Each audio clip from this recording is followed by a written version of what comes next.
Hey, ladies and gentlemen, this is Russell. My presentation will take a safari tour as the starting point to explore the impact of poaching of wildlife on Kenya's tourist industry. There are six stakeholders involved in the system: wild animal, local residents, government, poachers, tourists, and safari guides. The primary stakeholders is wild animals, whose goal is survive and eat, which is their born ability. The goal of poachers is to earn money. Poachers risk their life to hunt and kill this precious wild animal because these animals are of very high value, which can help them feed the family and promote the poacher's behavior. The goal of residents is to feed their family. They want to earn money through wild animals, whatever the means. The government's goal is to promote the sustainable development of the tourist industry, so they need to curb the poaching. The goal of Safari Guide is to protect the animals and earn money through the guiding. They need more animals to attract tourists, and because they love animals, they can do the job of safari guides. A survey by United Nations Office on Drugs and Crime also found that the equipment of wildlife conservationists in Kenya was not perfect, and they did not even have long boots that could be used for a long journey. Use high-tech monitoring devices to combat wildlife poaching and smuggling and monitor animal populations.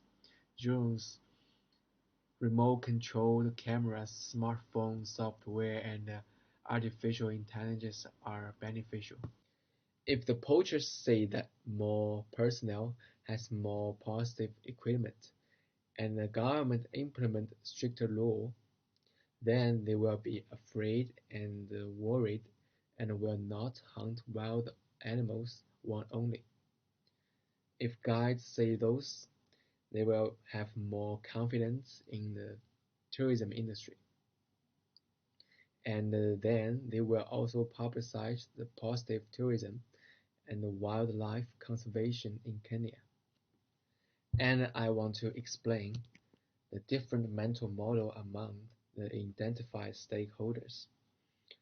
If tourists say that Kenya's conservationists have better high-tech monitoring and protective devices, they will also think that Kenya has a sustainable tourism framework, encouraging more tourists to come to Kenya.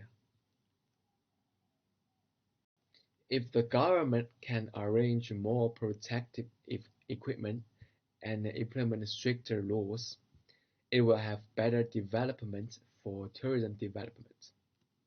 Suppose residents to Kenya with better technology and equipment and more laws enforcement officers.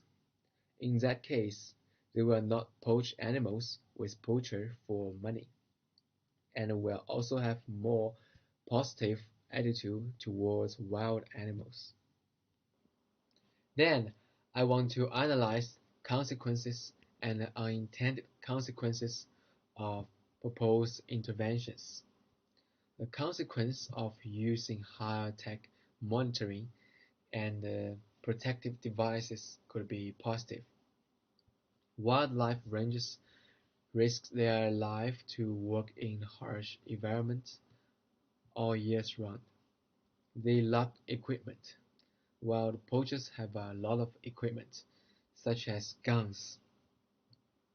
This is an unequal confrontation. Therefore, the poachers must be equipped with enough equipment.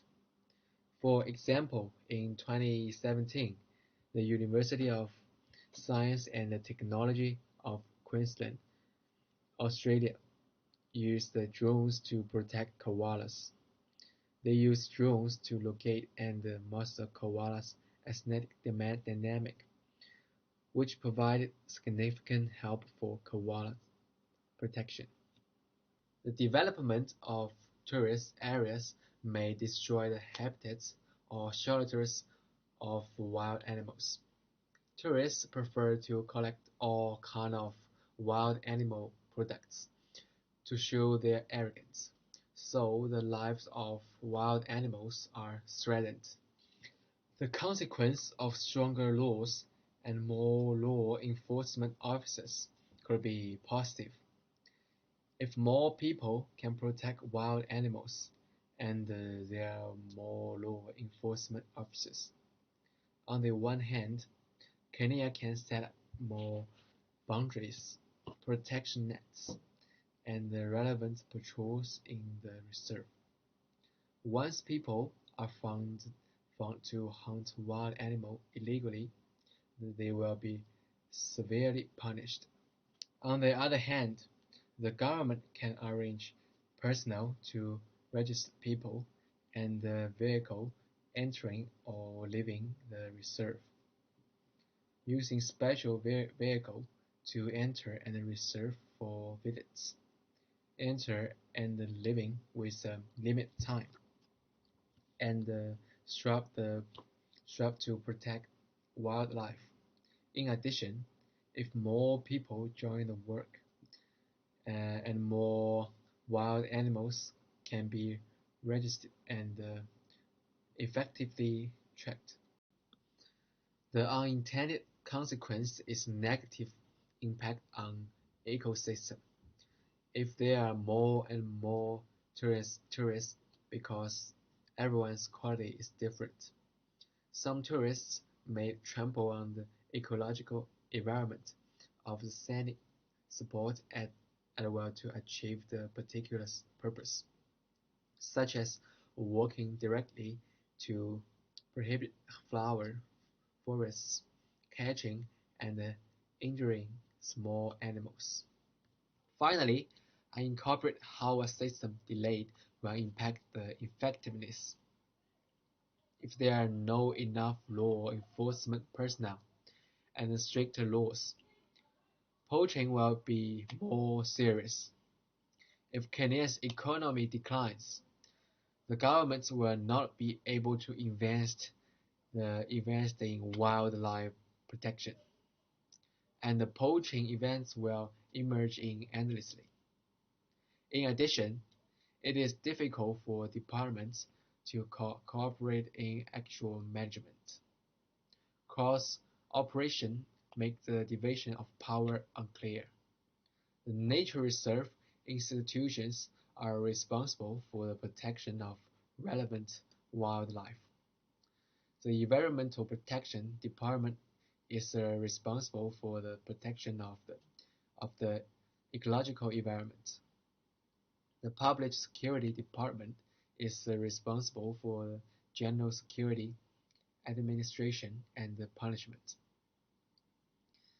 The detection and the capture of poaching crimes, and the Industry and Commerce Department is responsible for the supervision of illegal operations. If the objective conditions are not improved, the anti-poaching work will be difficult. That's all Russell's presentation about the impact of poaching of wildlife on Kenya's tourism industry. And thank you for your patience. And I appreciate it. And wish you have a nice day. Thank you. That's all.